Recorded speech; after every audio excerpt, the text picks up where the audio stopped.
اعوذ باللہ من الشیطان الرجیم بسم اللہ الرحمن الرحیم وَهُوَ الَّذِي أَنشَأَ لَكُمُ السَّمْعَ وَالْأَبْصَارَ وَالْأَفْئِدَةَ قَلِيلًا مَا تَشْكُرُونَ وَهُوَ الَّذِي ذَرَأَكُمْ فِي الْأَرْضِ وَإِلَيْهِ تُحْشَرُونَ وَهُوَ الَّذِي يُحْيِي وَيُمِيتُ وَلَهُ اخْتِلَافُ اللَّيْلِ وَالنَّهَارِ افلا تعقلون بل قالوا مثل ما قال الاولون قالوا اذا متنا وكنا ترابا وعظاما ائنا لمبعوثون لقد وعدنا نحن وآباؤنا هذا من قبل ان هذا الا اساطير الاولين قل لمن الارض ومن فيها ان كنتم تعلمون سيقولون لله قل افلا تذكرون قل من رب السماوات السبع ورب العرش العظيم سيقولون لله قل افلا تتقون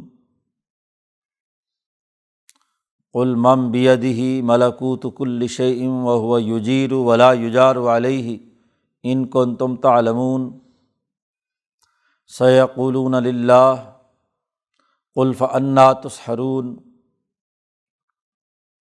بل اتیناہم بالحق وانہم لکاذبون ما اتخذ اللہ من ولد وما کان معہ من الہ اذا لذہب کل الہ بما خلق وَلَعَلَىٰ بَعْضُهُمْ عَلَىٰ بَعْضٍ سبحان اللہ عما یصفون عالم الغیب والشہادۃ فتعالیٰ عما یشرکون صدق اللہ العظیم۔ یہ سورۃ المومنون کا آخری سے پہلا رکوع ہے۔ پیچھے پوری تفصیل کے ساتھ یہ بات واضح کر دی کہ انبیاء علیہم السلام کی تربیت یافتہ وہ جماعتیں جو 7 بنیادی اخلاق خصوصیات رکھتی ہیں وہ کامیاب ہو گئی، اور وہ جماعتیں جنہوں نے انبیاء کی تعلیمات کو رد کیا وہ ناکام ہوئیں۔ انسانی تاریخ بھی اس پر گواہ ہے کہ انبیاء علیہم السلام کی مخالفت کرنے والے لوگوں پر کس طریقے سے عذاب آیا اور وہ تباہ و برباد ہوئیں۔ اب اس رکوع میں یہ بات واضح کی جا رہی ہے کہ اللہ تبارک و تعالیٰ نے انسانوں کو عقل و شعور اور فہم و بصیرت حاصل کرنے اور اس کے ذرائع ان کے وجود کے اندر رکھے ہیں، جس کے ذریعے سے انہیں غور و فکر کرنا چاہیے، عقل سے کام لینا چاہیے۔ اور یہ اس لیے بھی ضروری ہے کہ کائنات کے ملکوت، اس کی حکومت، اس کی کائنات کی تخلیق سے متعلق امور کو یہ خود بھی تسلیم کرتے ہیں کہ وہ اللہ نے کی ہے۔ تو جب اس کائنات کا خالق و مالک اللہ ہے تو اس کے نظم و نسق اور اس کے احکامات کی وہ پابندی جو انبیاء کے ذریعے سے آئی ہے اسے کیوں نہیں تسلیم کرتے؟ اس طرح عقل و شعور کی بنیاد پر انہیں جھنجھوڑا گیا ہے کہ وہ ان بنیادی اساسی امور کو سامنے رکھ کر غور و فکر کریں۔ چنانچہ کہا جا رہا ہے وَهُوَ الَّذِي أَنشَأَ لَكُمْ، اللہ وہ ذات ہے جس نے تمہارے لیے کان پیدا کیے، تمہارے کان بنائے سننے کے لیے۔ علم کا اہم ترین ذریعہ کہ آدمی سن کر کسی چیز کی حقیقت معلوم کر لیتا ہے، کانوں سے جو آواز سنائی پڑتی ہے یا گرد و پیش میں ہونے والے آوازیں، حقائق اور کلام الہی بالخصوص وہ جو تمہارے کانوں میں پڑ رہا ہے، اس پر غور و فکر کرنے کا سب سے اہم ترین ذریعہ اسی اللہ نے پیدا کیا۔ اگر تمہیں اپنے گرد و پیش سے کوئی بات سمجھ میں نہ آئے، سنائی نہ دے، تمہارے کان ختم ہوں، تو تمہاری زندگی تو اجیرن ہو جائے۔ گرد و پیش میں کیا ہو رہا ہے؟ آدمی بے وقوفوں اور احمقوں کی طرح، ہونقوں کی طرح دیکھتا ہے، کان کی سماعت جس کی ختم ہو جائے کہ دوسرا کیا کہہ رہا ہے، نہ وہ کسی کی بات سنتا ہے اور نہ سمجھ سکتا ہے۔ تو اللہ وہ ذات ہے جس نے تمہارے لیے کان پیدا کیے، والابصار، اور تمہیں آنکھیں دی۔ آنکھوں سے بھی انسان مشاہدہ کرتا ہے، جس کے آنکھیں نہیں ہیں وہ گرد و پیش کی حقیقت کو کیا سمجھ سکتا ہے؟ نہ اسے رنگ کا پتہ چلے گا، نہ کسی چیز کے اچھے اور برے کی تمیز کر سکتا ہے، نہ راستہ معلوم ہو سکتا ہے۔ تو کتنی بڑی آنکھوں کی نعمتیں ہم نے تمہیں عطا کی ہیں۔ والافئدۃ، اور دل دیے، تمہارے جسم میں دل رکھا۔ فواد کہا لفظ، فواد عربی میں کہتے ہیں کہ جسم کا یہ جو لوتھڑا دل جو وجود رکھتا ہے، اس کے چاروں طرف جو مقناطیسی طاقت اور قوت ہے، جس کا تعلق دماغ کے ساتھ جڑتا ہے، ایک طرف دماغ کے ساتھ اور ایک طرف وہ جگر اور نفس کی تمام تقاضوں کے ساتھ جڑتا ہے، جس سے انسان نفس کے تمام تقاضوں کا ادراک بھی دل تک آتا ہے، اور دماغ سے حاصل کی ہوئی معلومات بھی دل تک پہنچتی ہیں، اور دل اس مقام پر فیصلے کرتا ہے، تفقہ اس کے اندر پیدا ہوتا ہے، سمجھ اس کے اندر آتی ہے۔ دل کے جتنے احکامات ہیں ان میں فواد کا کام تمام حاصل شدہ معلومات کو جمع کر کے سمجھ اور شعور حاصل کرنا، یہ فواد کا کام ہے۔ خالی محض جسم کے دل کے ٹکڑے کا نام نہیں، بلکہ اس کی ان تمام قوتوں کا ہے جو دل کے ساتھ جڑی ہوئی ہیں، جسم کے تمام اعضاء کی۔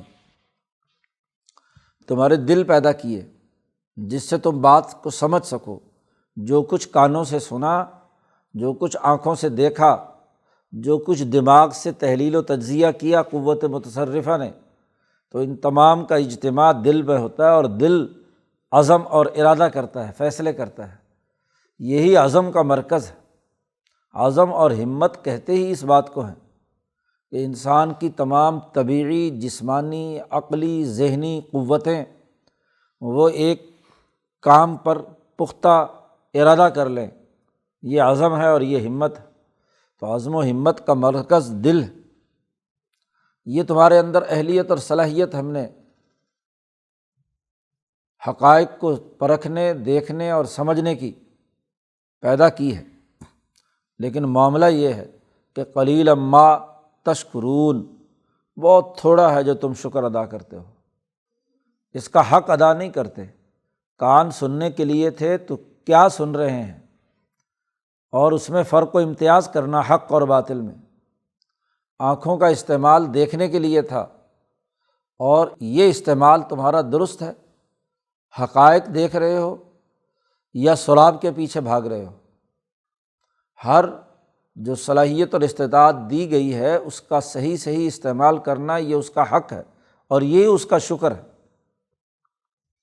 آنکھوں کو استعمال میں نہ لایا جائے، کان کو استعمال میں نہ لایا جائے، یا استعمال میں تو لایا جائے لیکن باطل اور غلط چیزوں کی طرف نگاہیں خرچ ہو رہی ہوں، توانائی ضائع ہو رہی ہو، کان کے اندر طرح طرح کے گانے بجانے اور ایسی وہ تمام خرابیاں جو دراصل دل کے عزائم کو متزلزل کرتی ہیں، اس کو سنتے ہو۔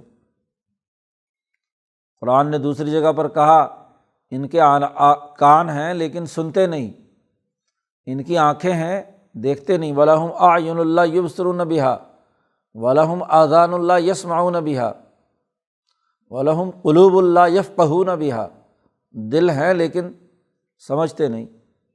یہ تین اعضاء تمہیں دیے ہیں، اس کا حق ادا یہ ہے کہ اس کے ذریعے سے کھرے کھوٹے میں تمیز پیدا کرو، حق اور ناحق اور باطل کے درمیان فرق و امتیاز پیدا کرو۔ لیکن قلیلا ما تشکرون، تم بہت تھوڑا ان اشیاء کا حق مانتے ہو ان کا صحیح استعمال کرتے ہو۔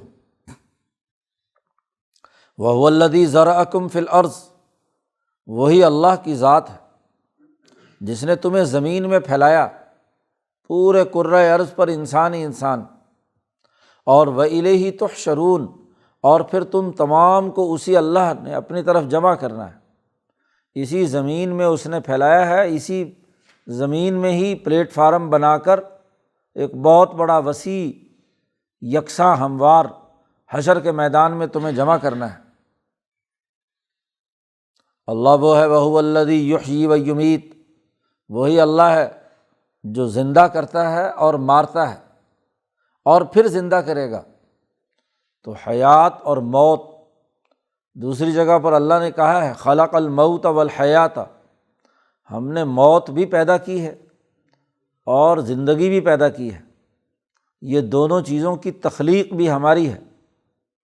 تو ہم جب چاہیں خلق حیات اور جب چاہیں خلق ممات تمہارے لیے کریں، تو جب موت و حیات اس کے قبضے میں ہے تو کیا دوبارہ تمہیں پیدا نہیں کر سکتا؟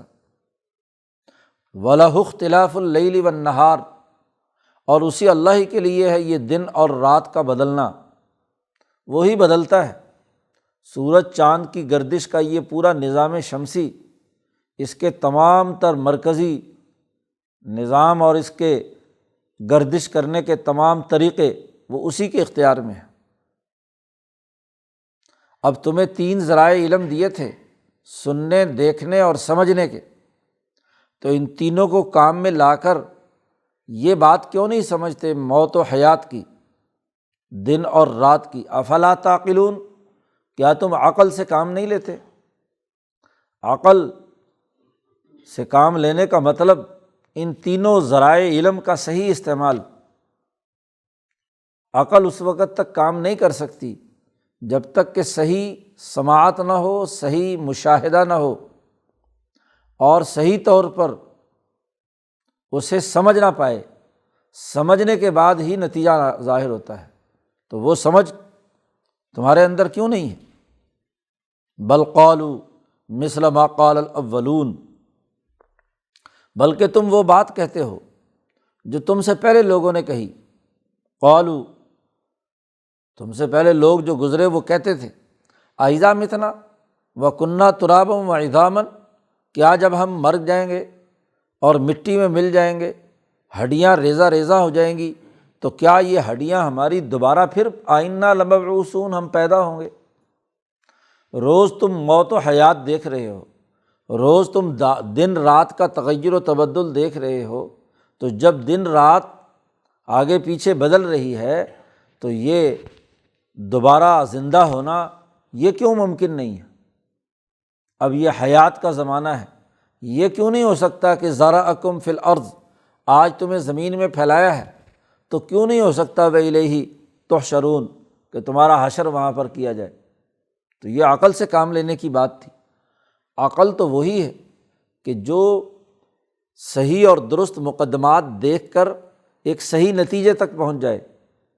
تو جب تم یہ مانتے ہو کہ رات دن اللہ نے پیدا کیا ہے، دن رات اس کے تغیر و تبدل میں ہے، موت و حیات اس کے قبضے میں ہے، زمین میں پھیلانا اور حشر، تو اس کا لازمی نتیجہ یہ ہے کہ تم دوبارہ اٹھائے جاؤ گے۔ اَإِنَّا لَمَبْعُوثُونَ، اس طرح کے سوالات کرتے ہیں، کہتے ہیں لَقَدْ وُعِدْنَا نَحْنُ وَآبَاؤُنَا، اس طرح کا وعدہ ہمیں بھی اور ہمارے آباء و اجداد کو بھی پہلے بہت کیا گیا۔ موسیٰ علیہ السلام نے کیا، عیسیٰ علیہ السلام نے کیا، ابراہیم اور اسماعیل علیہ السلام نے کیا، یہ بھی یہ کہتے تھے کہ مرنے کے بعد دوبارہ زندہ ہونا ہے، من قبل، اس سے پہلے۔ لیکن آج تک کبھی کوئی مردہ زندہ ہوتے تو ہم نے دیکھا نہیں۔ ان ھذا الا اساطیر الاولین، یہ تو پہلے لوگوں کی قصے کہانیاں ہیں، وہ بھی یہ کہتے آئے ہیں، اور آج یہ نبی بھی یہی بات کہہ رہے ہیں کہ دوبارہ زندہ ہونا ہے، لیکن کبھی ہمارے آباء و اجداد زندہ ہو کر آئے؟ مقدمے کی بنیاد ہی غلط رکھی، ایسا مقدمہ جس کا حقائق سے کوئی تعلق نہ ہو۔ بھائی دنیا کا جب تک پورا کا پورا عمل مکمل نہیں ہوگا تو نتائج کے لیے دوبارہ زندگی کیسی؟ یہ تو جب تک پورا پروسیس مکمل نہیں ہوگا تمام انسانوں کے آنے کا، اس کے بعد حشر ہے اور اس کے بعد حیات ہے۔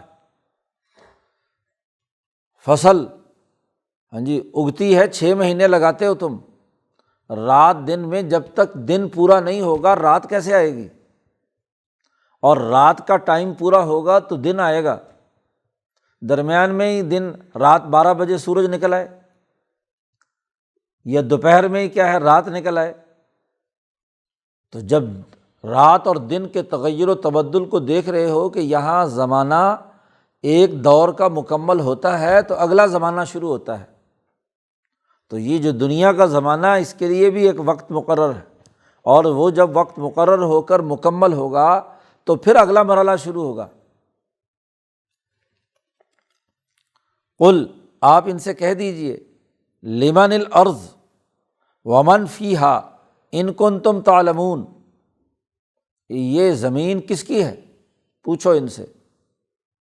یہ وہ سوالات ہیں جو ان کی عقل کو ابھارنے، غور و فکر کرنے کی دعوت کے لیے اللہ نے خود کیے۔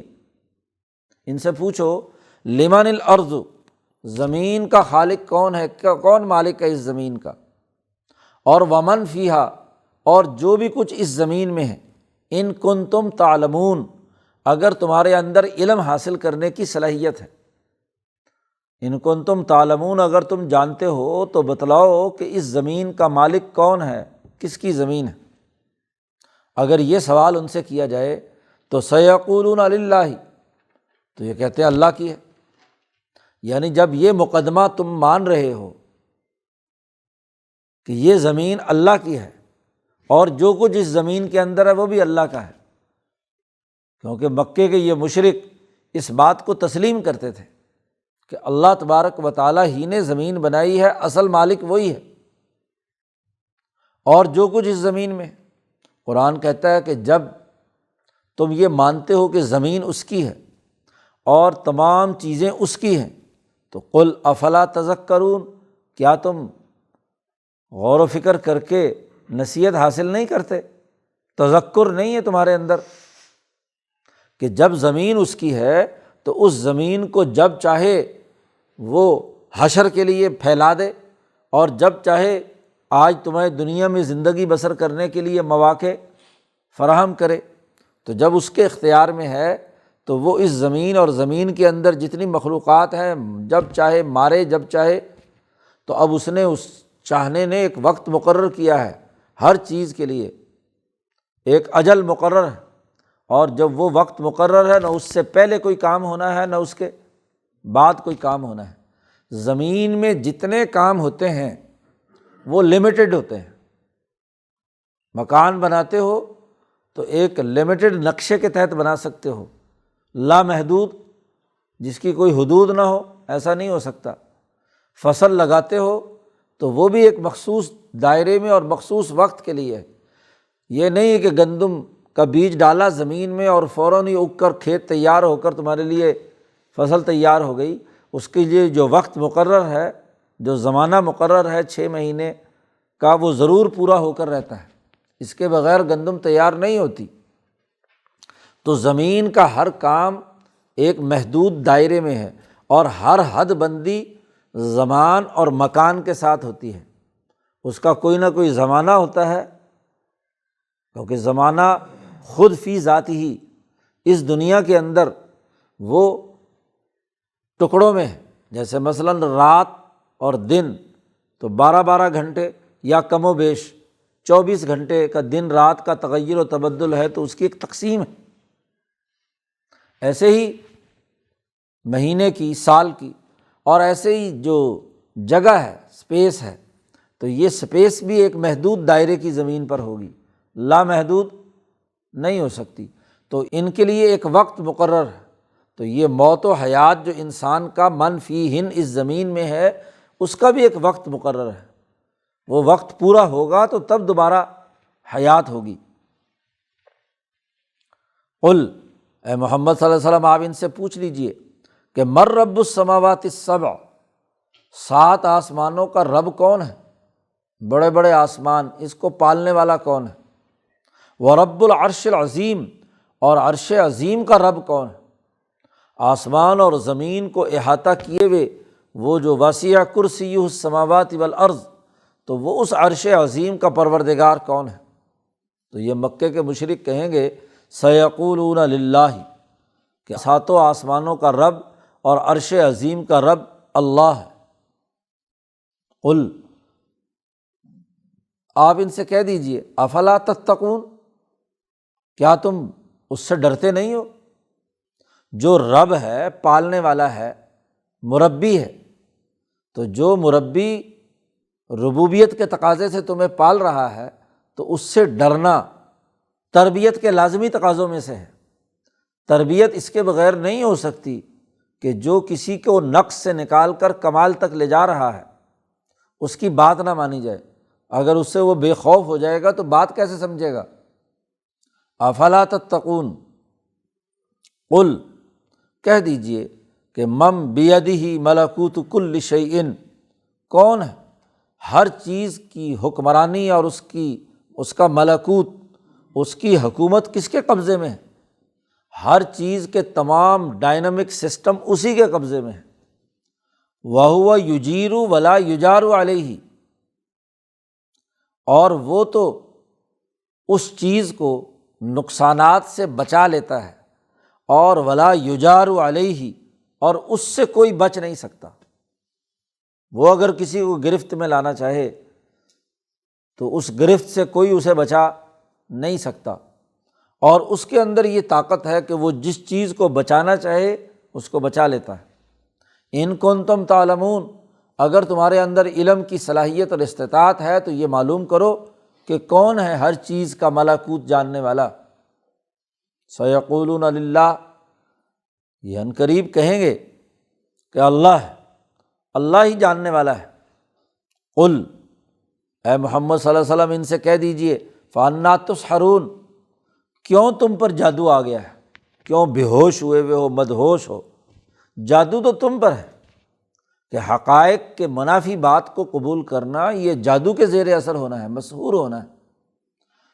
نعوذ باللہ نبی کو کہتے ہو مسحور ہے، مسحور تو تم ہو کہ جو تم حقائق کا اعتراف کرنے کے بجائے تم حقائق کے منافی باتوں کی طرف متوجہ ہو، اپنے ہی باتوں میں مگن ہو۔ جیسے جادو ہو جائے تو جیسے وہ پاگل پن کی باتیں کرتا ہے ایسے تم کرتے ہو۔ یاد رکھو بل اتیناہم بالحق، ان کو کوئی بچانے والا نہیں ہے، ہم ہی ان حق کے ساتھ ان پر آئے ہیں، ہم نے حق پہنچایا ہے ان کو۔ اور وَإِنَّهُمْ لَكَاذِبُونَ، اور تحقیق یہی لوگ ہیں جھوٹ بولتے ہیں، یہ جھوٹے ہیں، حقائق کو قبول کرنے کے لیے تیار نہیں، سچائی کے پیچھے نہیں چلنا چاہتے۔ مَتَّخَذَ اللَّهُ مِن وَلَدٍ، اللہ نے کوئی اپنا بیٹا نہیں بنایا۔ وَمَا كَانَ مَعَهُ مِنْ إِلَٰهٍ، نہ اس کے برابر کا کوئی خدا ہے۔ دو ہی شکلیں ہو سکتی ہیں کہ اللہ کا کوئی بیٹا ہو اور اللہ نے کچھ اختیارات اپنے بیٹے، اپنے جانشین، اپنے نائب کو دے دیے ہوں، اور نہ ہی اللہ کے برابر کی کوئی چوٹ ہے معاہو من الہ، جی، کہ وہ بھی الوہیت میں اللہ کے ساتھ کوئی شریک ہو، ایسا کوئی معاملہ نہیں ہے۔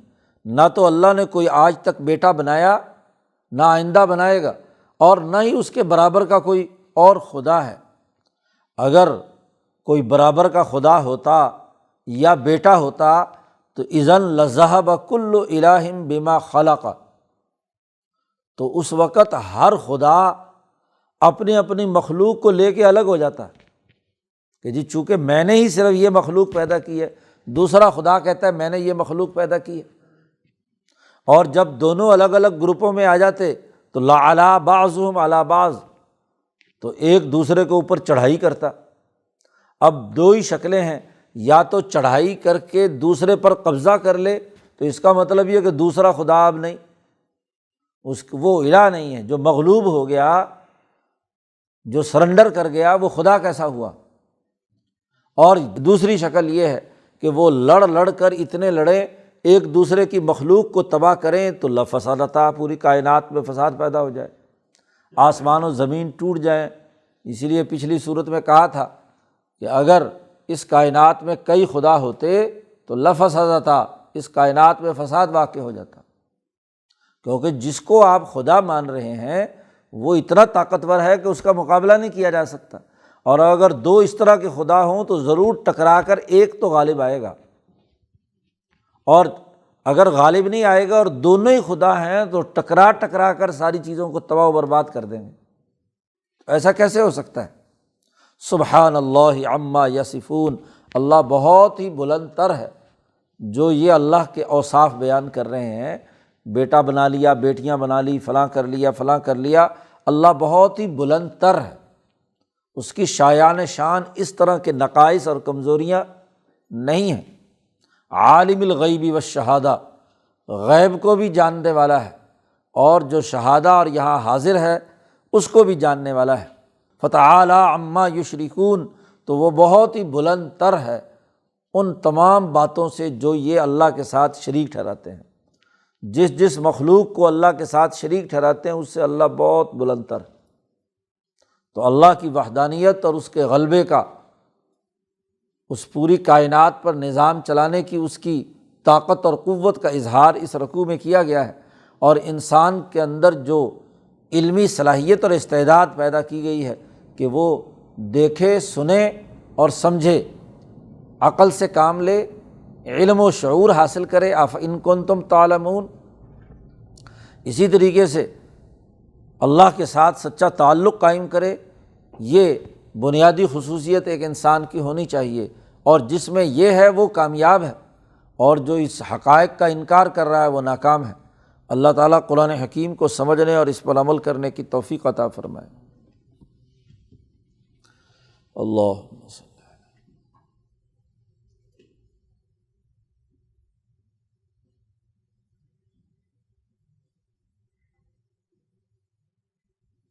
اجمعین۔